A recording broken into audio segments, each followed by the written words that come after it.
Okay. Hey, this is Dennis from ACD Unlimited. If you're familiar with my work, you maybe know the Darwin series. This is available for the last, I think since 2019. The mechanics haven't really changed, and I really like how everything has developed over the time. We started adapting some minor things. Now I'm able to offer some custom anodizing options, some laser engraving, and from time to time also some, let's say, weird requests that I can do, since everything is on such a small level or on such a small scale. When I get a request, hey, can you do a footboard with a wooden inlay, because I play barefoot all the time and I don't like cold aluminum footboards, then this is stuff I can do. And these little projects are always fun to do, and this is also the reason why I like to keep everything on such a small scale, and just to don't lose the personal touch, basically. What's new, or newer actually, is the Phantom series. So the whole story behind the Phantom series, we can see it over here. I got requests from time to time from people who were very interested into the Darwin series, but they say, hey, I don't need all these adjustment options, it's a bit too much. And they ask if there is an option for a simpler pedal with just the basic adjustment options. This is where the Darwin series started. I've taken the known geometry in regards of the spring and the whole footboard length, all the little details that makes the Darwin what it is, and basically try to simplify everything in terms of the total quantity of parts, but also in terms of the accessibility, the time it needs to assemble, to, at one hand, offer a pedal that's easier basically to get, because with the Darwins, given the small scale I produce everything, I usually have a waiting time of a few months by now. And with the Darwin, I try to keep it a little bit easier to get. I try to keep the parts in stock and have it available within 1 or 2 weeks.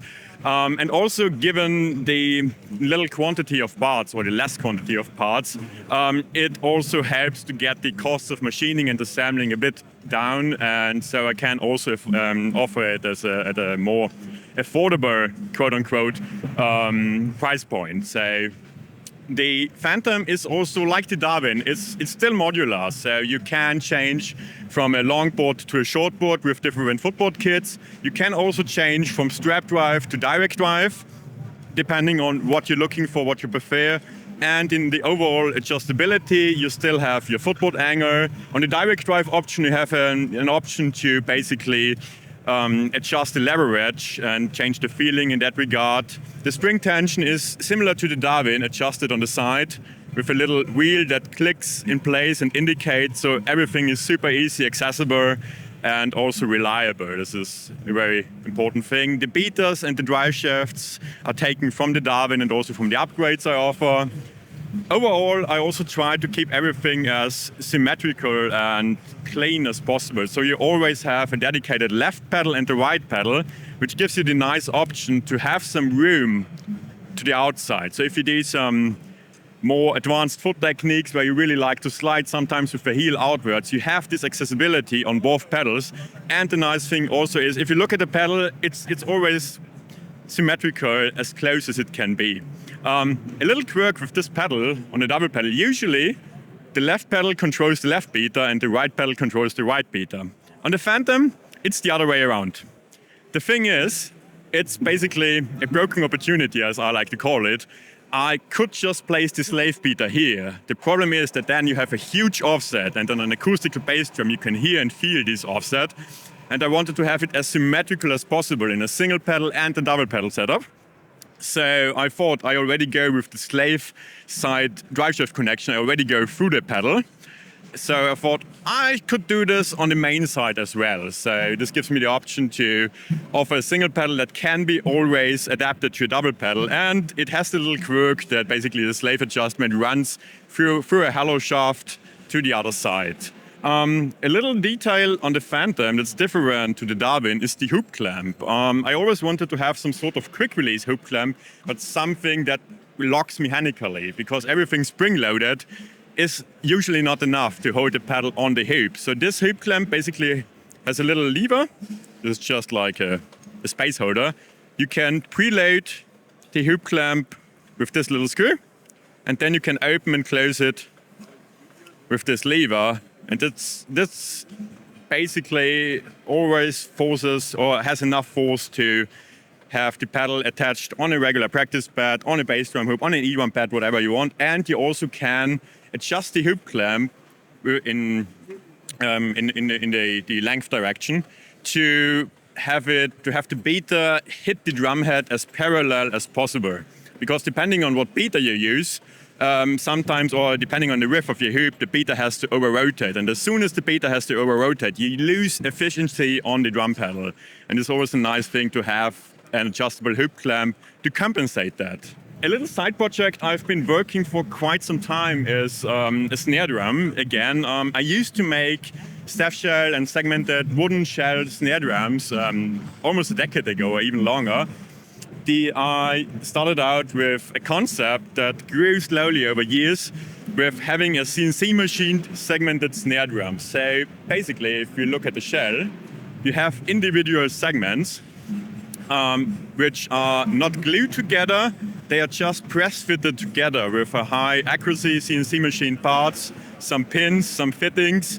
And the idea is to have a metal shell that is basically as accurate, as round, as even as it can be without having any tension because it's as homogenic as possible. On a side thing, this also, or working with all these machine parts, gives me the option to have all these segments also carry the hardware on the outside. So if you look at the inside, it's absolutely smooth. So there are no holes, no screws, nothing on the inside. The only thing you have is a little air vent. And this little air vent is hidden basically behind the strainer. The strainer follows the same concept as I usually have with the Darwins and the Phantoms on the spring tension. This clicks into place and offers an AC accessible solution to get basically your snare wire tension as accurate as you want it to have, and it's basically always repetitive. This is still a work in progress prototype. The thing is, I usually run out of time, but I don't want to postpone projects that I would like to do. So I always find when there's little time left, I always like to do a little bit of R&D and just figure out, or basically try to bring some concepts and ideas into reality. It's nice when people also appreciate new things and new concepts. I can show you some upgrades if you want as well. So this is the whole upgrade concept I have for different pedals I've been offering for years now.